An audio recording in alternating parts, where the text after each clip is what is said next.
This is your news source evening bulletin for today, Wednesday, the 10th day of November in the year 2021. I'm Gordon Mosley, and here's what we're tracking tonight. Attorney General and Minister of Legal Affairs Senior Counsel Anil Nandlal today asked the High Court to strike out the case filed against the state by the Police Service Commission, explaining that the life of the commission has ended and the matter cannot proceed. The life of the Police Service Commission came to an end on the 8th of August this year. The Police Service Commission moved to the court earlier this year to challenge President Irfan Ali's suspension of its members over various accusations. Already, President Ali has been removed as a party in the matter. In the court today, the Attorney General argued that since the entire Police Service Commission became vacant, it cannot lawfully continue to maintain the legal proceedings. Mr. Nandlal later explained to News Source that the Police Service Commission, like the other service commissions, can only act through and by virtue of their constituent members, and presently, no such members exist for the Police Service Commission. Proceedings cannot be continued by a party that does not have the capacity in law to continue those proceedings. The Police Service Commission tenure ended on the 8th of August, on the 12th of August, 2021. At that point in time, there was no commission. The commission can only act upon votes. The commission can only act if it is quorate. Those are clear prescriptions of the Constitution. If the commission is expired, if the tenure of the members have come to an end, then it cannot act. It cannot have a quorum. If it cannot have a quorum, then it can't continue to have legal proceedings in the court. The Attorney General also contends that the expiration of the Commission terminates the relationship between the Commissioners and the Commission's lawyers, arguing that when the life of the Commission ended, the lawyers were no longer in a position to speak on behalf of the clients, and submitted that all affidavits which were submitted to the court after the life of the Commission ended are null. Mr. Nandlal said by continuing to appear on behalf of the members of the now defunct PSC, the lawyers are engaged in a frolic of their own and are opening themselves to lose.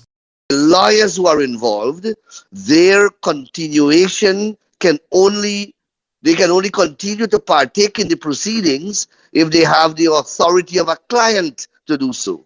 Lawyers do not drive litigation. Clients do. Here there is no client. There is no commission. When we filed this application to strike out the proceedings, the commission had already expired. There is no client there now to give the lawyers instructions to even defend that which we have filed. There is no one to authorize them to act. And I cited a series of cases to the court to establish that a lawyer can't act without a client. A lawyer can't act without instructions of a client. The lawyer-client relationship is one of principal and agent. You can't have an agent without a principal. The Attorney General conceded that the case raises important constitutional issues, and while he hopes that the issues could be addressed, he also believes that the court does not have jurisdiction to rule on the matter. In response, the attorney for the Police Service Commission, Dexter Smart, explained to the court that the court has always had and still has jurisdiction to hear and determine the matter. The attorney further argued that the matter was brought to the court before the life of the commission ended, and because of the importance of the case, it needs to be put to rest. Smart explained to the court that the matter is one of serious public importance because it touches on the powers of the president and the Constitution. He said the matter is a peculiar one which the court must consider, and if the court should fail to bring finality, then it would leave room for a constitutional violation.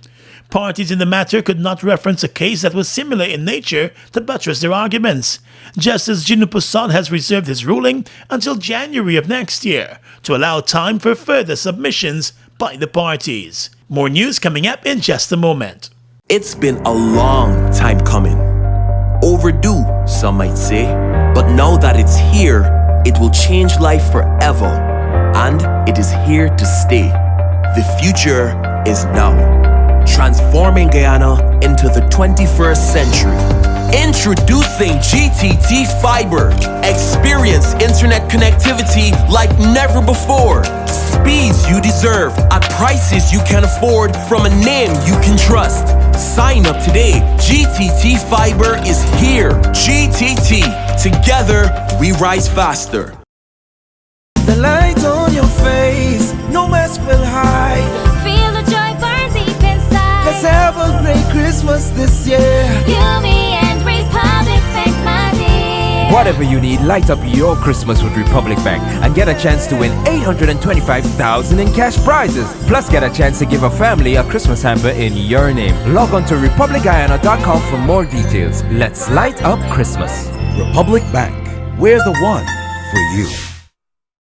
We've got exciting news! All 12-ounce yellow cab Buster are now only $100. Buster, live in Come full get color. your Buster, Buster $100. Come get your Buster, Buster $100. Jungle Jam! Jungle Jam, Jungle Jam! find as many as you can. Jungle Jam, Jungle Jam! the animals are waiting. Monkeys, giraffes, Dinosaur! real excitement in a chocolate bar. Elephant, toucan, Jaguar! which ones will you find? Young in the Jungle Jam, Jungle Jam! find as many as you can. Jungle Jam, Jungle Jam! which ones will you find? Give me one dembe for my whole family. Their bread is tasty. Them bake. Baked with love and passion by our dedicated team of fine bakers, we give you Dembake. With the same great quality you're used to, we now have a slightly new look. Here in Land of Canaan, we are ready to give you even more. Don't wait until you're hungry. Reach for a slice of Dembake. Dembake, healthy, wholesome living. Alana! Oh my gosh, it's so great to see you. You must have heard. That's why you're here at GPL. The great news, GPL's 22 for 22. I absolutely did hear. They're giving away supermarket vouchers worth $25,000 to 22 customers. Isn't it just awesome how GPL is giving back to the community, though? For sure. But you know what you need to do? You need to ensure your account is completely settled, while prepaid customers need to purchase credit during the promo period and make sure that you ask for that coupon. Nobody's left out. GPL's 22 for 22. Promotions run October 1 through October 15th. Mobile Delvac and all other mobile lubricants are distributed by Salt Guyana Inc. Mobile Delvac and all other mobile lubricants are distributed by Salt Guyana Inc.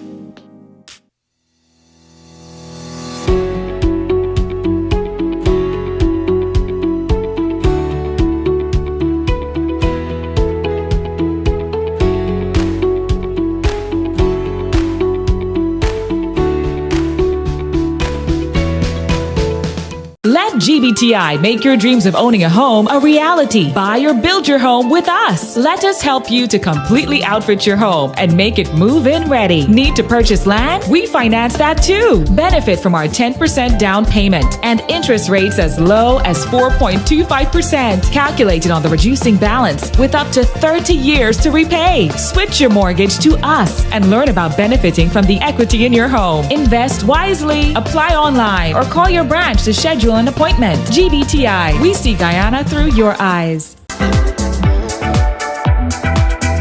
My name is Malkia. I have taken the vaccine and today I am fully vaccinated. When the vaccine arrives for the adolescent, I will ensure that my daughter takes the vaccine.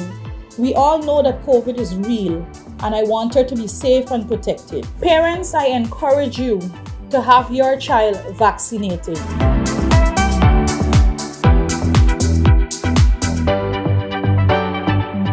Welcome back.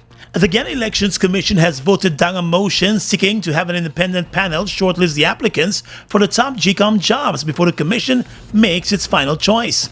During yesterday's meeting of the Elections Commission, the chairman joined with the government-nominated members to vote against a motion for the independent panel. The motion was tabled by one of the opposition-nominated commissioners. During an interview on the Politics 101 talk show last night, GECOM Commissioner Vincent Alexander appeared disappointed by the move. He said the independent panel would have been a good thing to assist the commission. I made the proposition that all right, if you want to involve commissioners, you can involve them, but you can add to the commissioners other persons so that there's the flavor of the year of persons who are not known to be perceived or known to be partisan to help in the process. That too, so far, has been reached. Mr. Alexander believes that the old hiring practice of GECOM is highly flawed, which is subject to political views. He explained that because of the highly partisan nature of the commission, commissioners would score certain candidates higher than others, even if their candidate is not the best suited for the job. The practice, he said, has in the past left the chairman to decide on the way forward. Mr. Alexander pointed out that with the practice continuing, there is a real possibility of collusion to hire the desired candidate, and this would add injury to an organization that has a wounded reputation. Given what the Guyanese has said on all sides of the divide, that GECOM is tainted. And even if the commissioners turn out not to be partisan, the perception still persists. And so it's in GECOM's interest to do something to show that it doesn't want to be seen to be partisan in what is. The GECOM commissioner articulated that even if there is the perception of collusion within GECOM, a non-partisan panel would have led some credibility to the process. He said the panel will not select the candidate, but will ultimately guide the commission in the direction it should go. With GECOM now scrambling to fill critical senior positions in its secretariat, the work of the commission remains at a standstill. Local government elections, which were scheduled to be held before the end of this year, are now unlikely, although GECOM has not made a public pronouncement on the matter.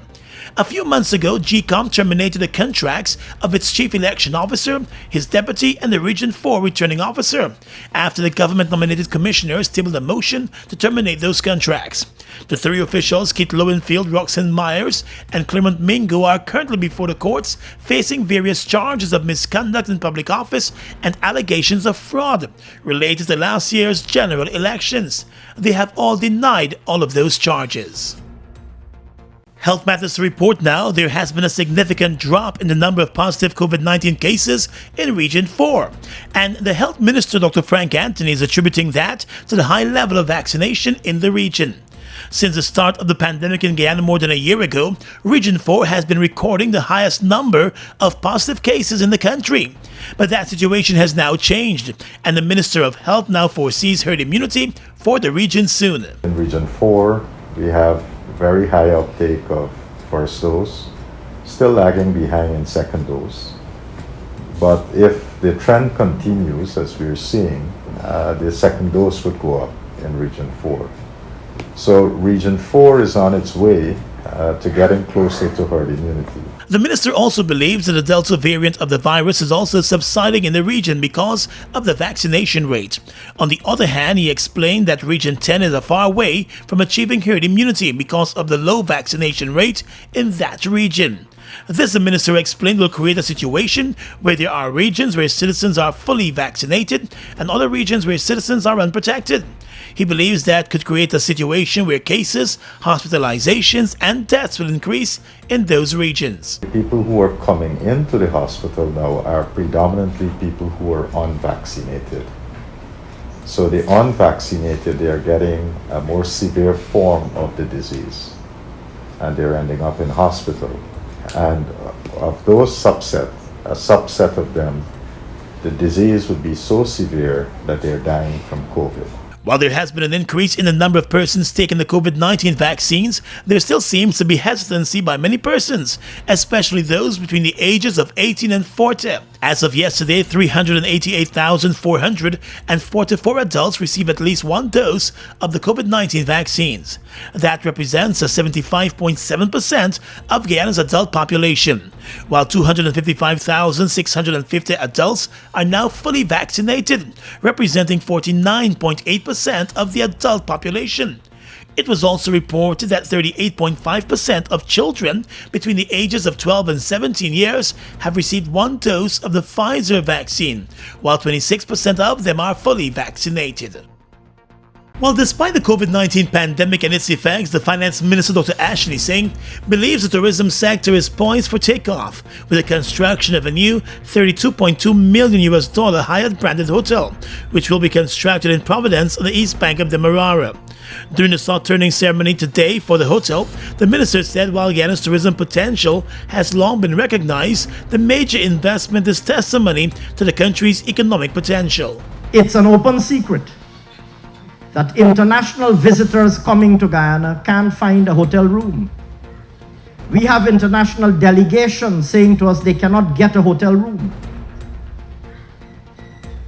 Notwithstanding the opening of the Marriott, notwithstanding the expansion of the Pegasus, notwithstanding the upgrading of so many other hotel properties right now, we have international visitors saying they cannot find a hotel room. Dr. Singh said the presence of an international world-class brand in Guyana is also a positive look for the country. Additionally, the finance minister said the project also represents and complements the fast-paced development happening along the East Bank corridor. This is only another installment. As momentous as this moment is, it is in fact only the latest installment in the build-out of the new Guyana. The tourism minister Onish Waldron said the investment points to the confidence that investors have in the country. Things are happening here in Guyana and happening fast. In these few short months, we have facilitated to the point of construction close to 370 high-end hotel rooms in our country. This represents 18.3% of our overall 5-year target of adding 2,000 high-quality rooms. Sir Investments, which is the company behind the construction of the hotel, said the Hyatt Place Hotel will be a 125-room 4-star hotel that will target the needs of Guyana's middle to upper-class corporate clientele and value-conscious business and leisure travelers. When completed, the hotel is expected to create employment for over 70 persons permanently. A prisoner who was serving 2 5-year jail sentences for robbery on the arms escaped from the Lusignan prison this morning, but was recaptured within a few hours. The 20-year-old prisoner, Shamar Prince of Linden, was working on the prison farm this morning and managed to escape through the eastern gate in the prison compound as a truck was entering the area. The prisoner made his way into the backlands, but an alarm was immediately raised by the prison authorities and the police force was contacted. Ranks from the Vigilance Police Station responded immediately and managed to recapture the suspect in the same backlands. He was escorted to the Vigilance Police Station, where he was told of the offense of escape from lawful custody and questioned. He was later handed over to the Lusignan prison authorities. He's expected in court soon to face the escape from lawful custody charge. Prince was convicted of robbery charges earlier this year and sentenced to 5 years in jail. This was the second escape from the Lusignan jail over the past 3 weeks. An afternoon fire at the 4-story Duncan Street building, which houses a tire shop and several apartments, was contained to the top floor this afternoon. The fire started just after 2 o'clock on the top floor of the building, which was occupied by foreign nationals. The fire service responded promptly and went into action, ensuring that the fire did not spread to the other floors of the building. The owner of the property, Forbes Garraway, said he was on the 2nd floor when he noticed smoke coming from the top floor. He said at first he thought it was a building behind his property, but was shocked to see the heavy smoke and fire in the top floor. I was home here and I smelling something burning, but I go upstairs and I check. I didn't see nothing, so I say, well, you know, must see these guys who is burn the copper through the street, burning the copper for like go and sell to the guy more down the street. I come downstairs and then my phone started ringing and they tell me that smoke coming from upstairs, and that was it. But I go upstairs with 2 fire extinguisher because I got like 10 of it, and I get into the apartment, but the fire was in the room of itself, and I slammed down the door. It was like a oven, a big huge oven, and I couldn't do nothing about it because the smoke started choking me, and I had to left it and come out. Garway said there was no one in the apartment at the time of the blaze, but he's happy with the response of the fire service, although he has to still count his losses. Well, right now is one person is being inside there, and the guy, he's been in the bush, but he came back today, and he was here this morning, and he left and go out like 3 hours ago, but shortly left and go out, I smelling like something burning upstairs, and I tell you go up and check, but when I check, I didn't see nothing.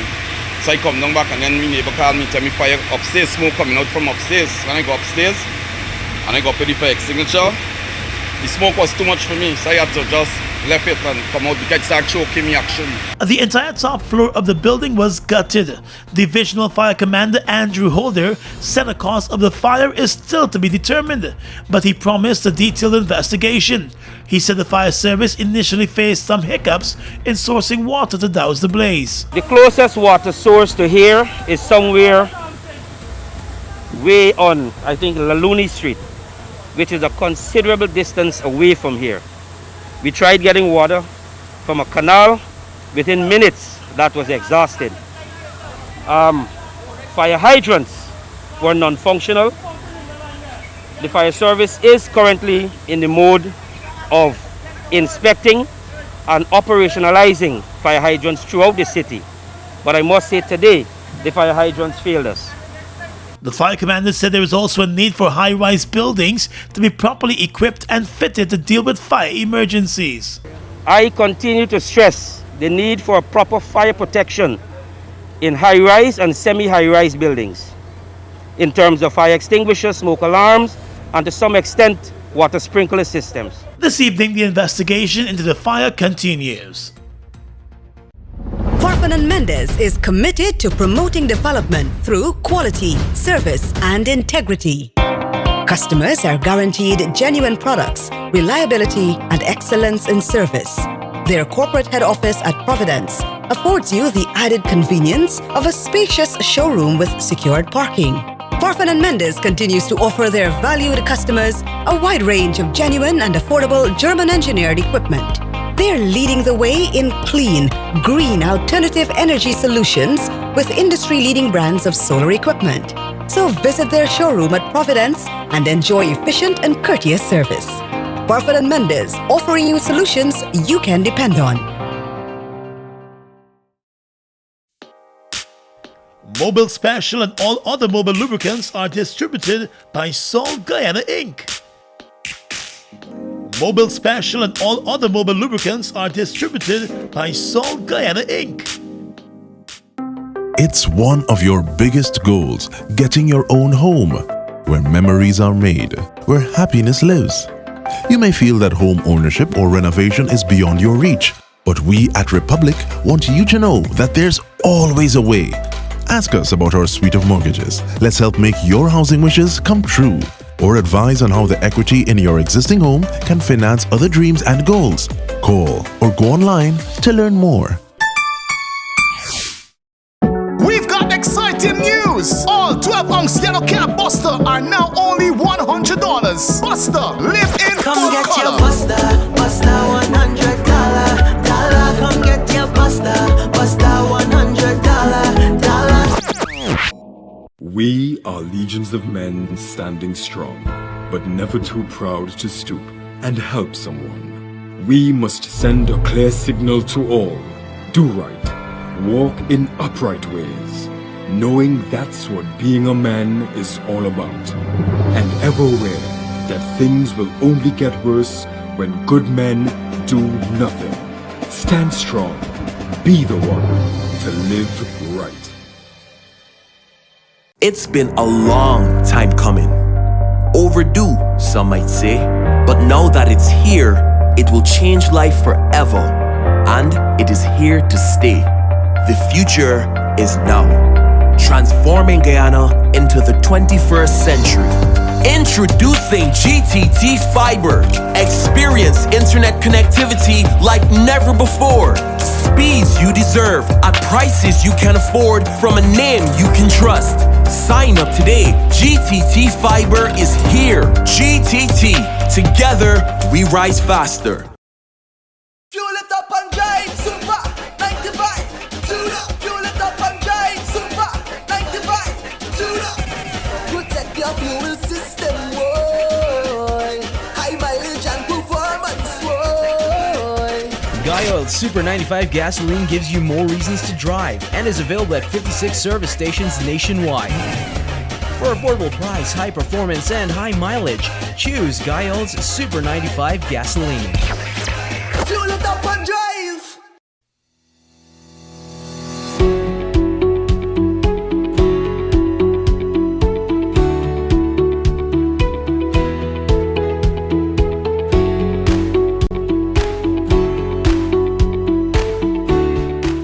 Across the region tonight, in Haiti, a fuel shortage brought about by gangs blocking the access roads to distribution terminals is throwing the country into further chaos. Residents of the capital Port-au-Prince say they cannot get hold of drinking water as water pumps have stopped running due to the lack of petrol. Deliveries of bottled water have also been disrupted, meaning that many residents have to rely on rainwater. The National Police Chief said on Tuesday that measures taken so far to allow for the safe distribution of fuel had failed to work. He said the police had set up security corridors in 2 areas, but that has not been working out. Tanker lorries carrying fuel were not being allowed to pass by gang members, blocking the entrances to the ports. Haitian gangs have long extorted delivery drivers, but the situation has escalated since the assassination by mercenaries of President Jovenel Moïse in July. In Barbados, the Mia Mottley administration is once again setting its sights on Africa in search of dozens of nurses to supplement a healthcare system under tremendous strain because of the COVID-19 pandemic. The Minister of Health in Barbados, Lieutenant Colonel Jeffrey Bostic, has revealed that less than 3 weeks ago, he met with his Ghanaian counterpart to discuss the possibility of another 100 nurses migrating to Barbados. He said the Prime Minister Mia Mottley spoke with the President of Ghana a few weeks ago at the UN meeting, and they are in the process of trying to make the situation possible. The health minister explained that the rationale is not so much about directly managing the current COVID-19 surge, but to ensure that many of the country's chronically ill patients in particular can continue to receive high-quality care. On Tuesday, polyclinics were forced to withdraw their nurses from at least one COVID-19 vaccination site to bolster healthcare services at one hospital. And finally tonight, international news. The BBC reports that China and the US have agreed to boost climate cooperation over the next decade in a surprise announcement at the COP26 Climate Summit in Glasgow. The 2 countries released a rare joint declaration promising action. It says both sides will recall their firm commitment to work together to achieve the 1.5°C temperature goal set out in the Paris Agreement. They call for stepped-up efforts to close the significant gap that remains to achieve the target. Scientists say that limiting global temperature rises to 1.5°C will help humanity avoid the worst climate impacts. This is compared to pre-industrial temperatures. At Paris in 2015, world leaders pledged to try to keep the world from warming by more than between 1.5°C to 2°C through sweeping emission cuts. And that's your News Source Evening Bulletin for tonight. I'm Gordon Mosley, reporting and encouraging you to stay safe.